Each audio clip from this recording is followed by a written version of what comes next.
Hello my dear students, कैसे हैं आप सभी। कल के लेक्चर में बेटा हमने nature of matter and system of units को डिस्कस किया था। आज हम कुछ बेसिक टर्म्स को डिस्कस करेंगे जो मेरे अकॉर्डिंग आपने ज़रूर सुनी होंगी। ठीक है, तो आज हम उनका एग्जैक्ट मतलब समझने की कोशिश करेंगे। ठीक है, आज हम लेक्चर स्टार्ट करते हैं। आपका फर्स्ट टर्म जो है आपकी वो है मास एंड वेट।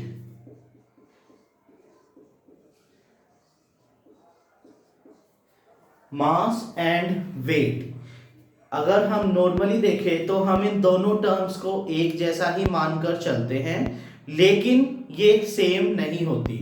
साइंटिफिकली मास अलग होता है, वेट अलग होता है। मास जो होता है बेटा, mass is defined as amount of matter present in a substance. Amount of matter present in a substance, उसको हम मास बोलते हैं। कोई भी ऑब्जेक्ट है, सब्सटेंस या फिर कोई भी ऑब्जेक्ट, ठीक है, उसके अंदर जितना भी मैटर प्रेजेंट होता है उसको हम उसका मास बोलते हैं। कोई भी ऑब्जेक्ट है और उसका मास बेटा फिक्स होता है, लेकिन जो वेट है, weight is defined as the force exerted by gravity on the object. Weight is defined as the force exerted by gravity on an object.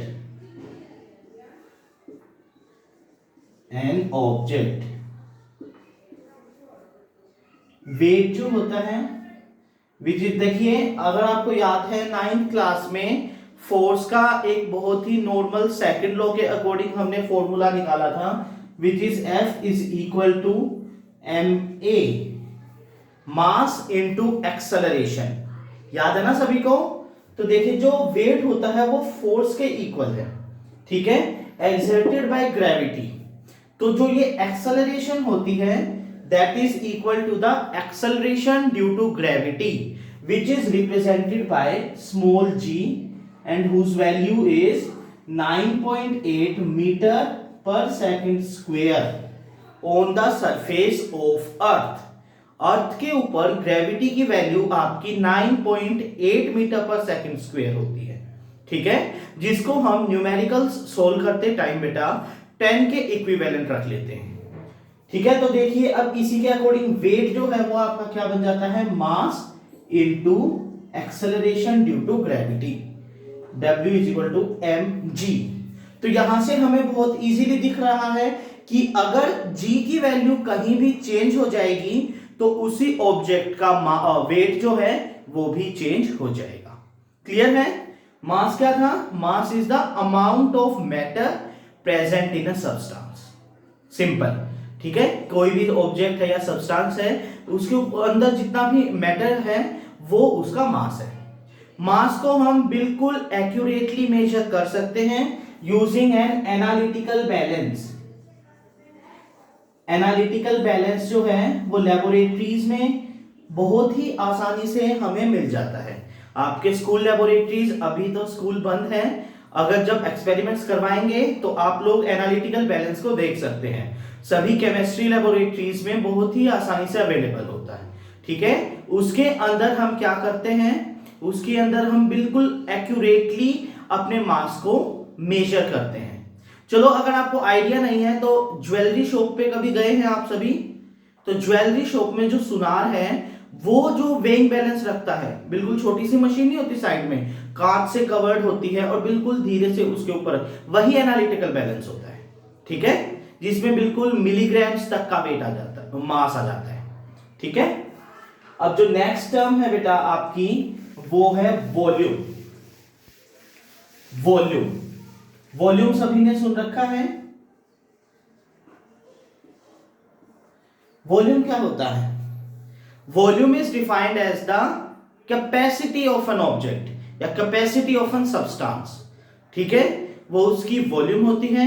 जो यूनिट्स है वॉल्यूम की, जनरली हमारी क्या होती है, वॉल्यूम की यूनिट्स। अगर मैं बोलता हूं volume of A cuboid, volume of A cuboid क्या होता है, length into breadth into height, ठीक है। तो लेंथ भी हम मीटर में मेजर करते हैं, ब्रेड्थ भी एंड हाइट भी। तो यूनिट्स क्या हो जाएंगी, मीटर क्यूब। जो वॉल्यूम की यूनिट्स होती हैं वो आपकी क्यूबिक मीटर्स में होती है ना। इसी तरीके से जो मास और वेट हैं हमारी, उनकी क्या यूनिट होती है बेटा, मास की यूनिट होती है किलोग्राम्स, ठीक है। एंड जो वेट है वो तो फोर्स के इक्वल है, तो वेट की यूनिट हमारी फोर्स वाली ही हो जाएगी। And what is the unit of force, newton. Force, SI unit of force is newton. Mass की किलोग्राम, वेट की न्यूटन एंड आपकी वॉल्यूम की है मीटर क्यूब। लेकिन जो सबसे कॉमन यूनिट होती है वो है आपकी लीटर्स, है ना। हम जैसे पानी का टैंक खरीदने जाते हैं, राइट, तो हम ये तो नहीं बोलते इतने मीटर क्यूब वाली कैपेसिटी की दिखाओ, है ना। कैसे लेके आते हैं हम, 500 लीटर्स का है टैंक, 1000 लीटर्स का है, ऐसे ही लेकर आते हैं ना। तो जो मोस्ट कॉमनली यूज्ड यूनिट है वो आपकी लीटर्स होती है। लेकिन हम वैसे जो साइंटिफिकली जब हम मेजर करते हैं तो जो वॉल्यूम है उसकी यूनिट्स आपकी लेंथ वाले क्यूब्स में आती है, metre cube, centimetre cube, decimetre cube, इस तरीके से, ठीक है।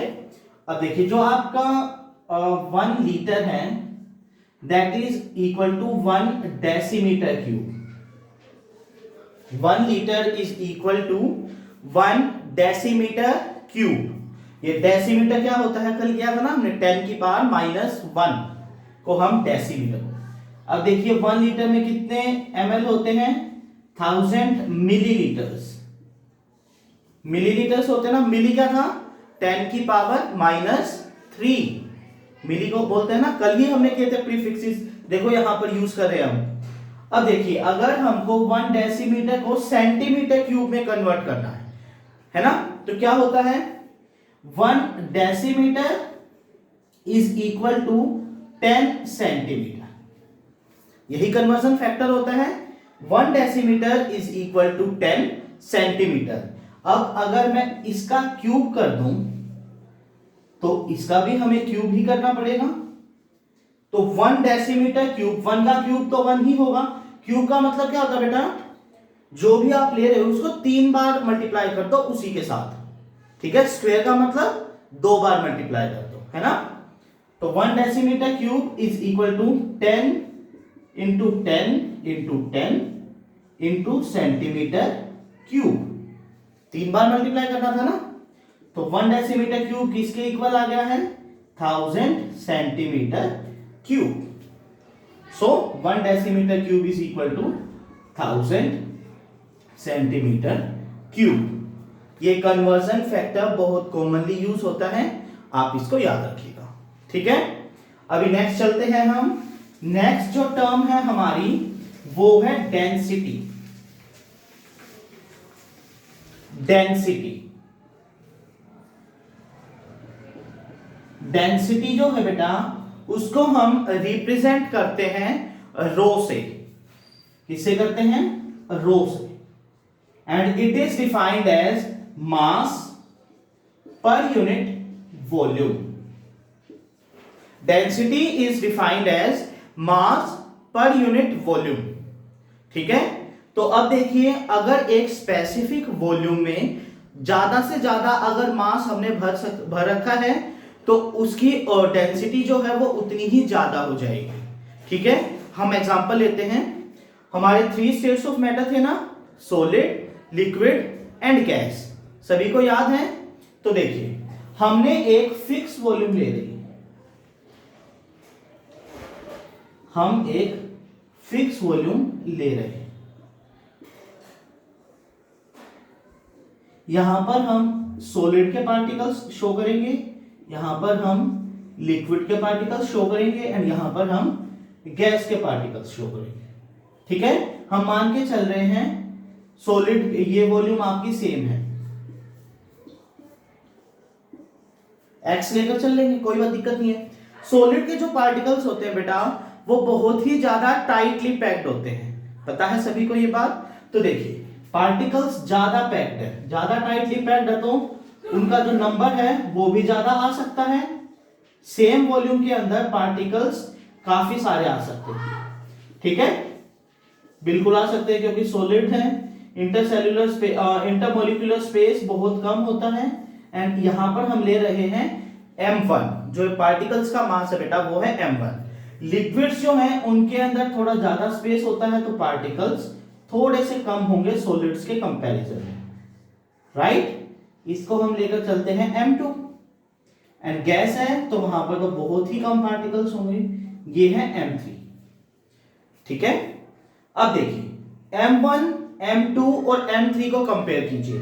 बहुत ही नॉर्मली आपको दिख रहा है कि m1 जो है वो सबसे ज्यादा है, उससे कम m2 है एंड m3 सबसे कम है।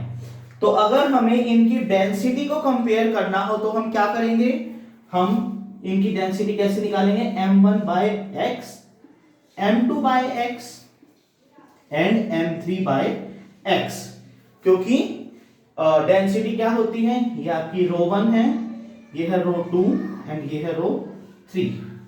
डेंसिटी क्या होती है, मास पर unit volume, mass by volume, mass by volume. समझ आ रहा है ना सभी को। अब देखिए ये तो आपका जो डिनोमिनेटर है वो तो फिक्स है, तो हम किससे कंपेयर करेंगे, हम न्यूमरेटर के हिसाब से देखेंगे।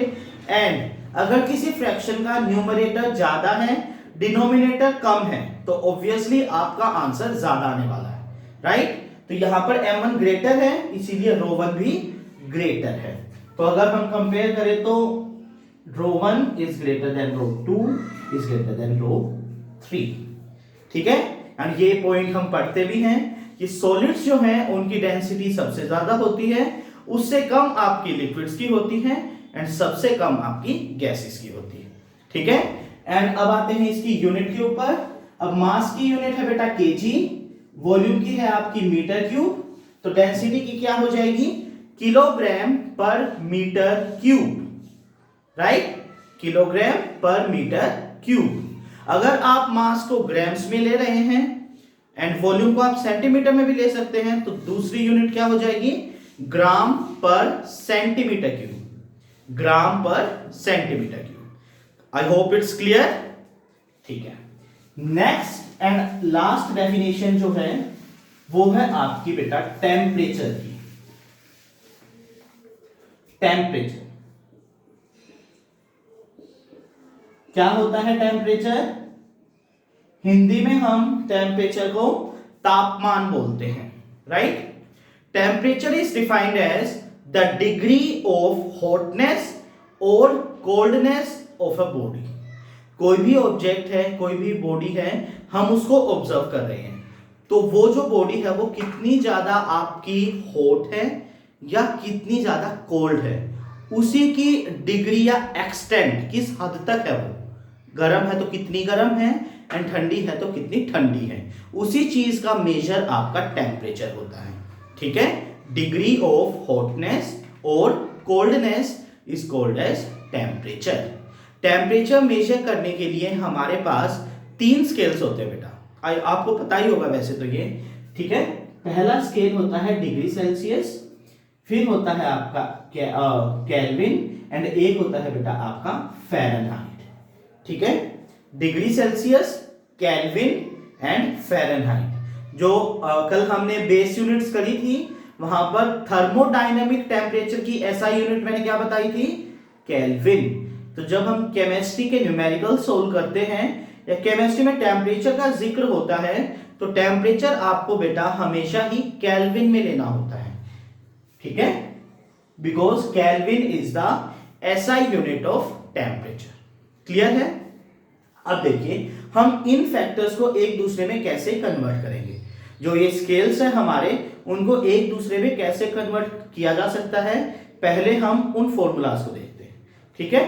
फॉर्मूला अप्लाई करने बहुत ही सिंपल है, क्योंकि आपके जो फॉर्मूला है वो ही बिल्कुल आसान है। देखो पहले हम देखते हैं कि डिग्री सेल्सियस को फ़ारेनहाइट में कैसे कन्वर्ट करते हैं, ठीक है।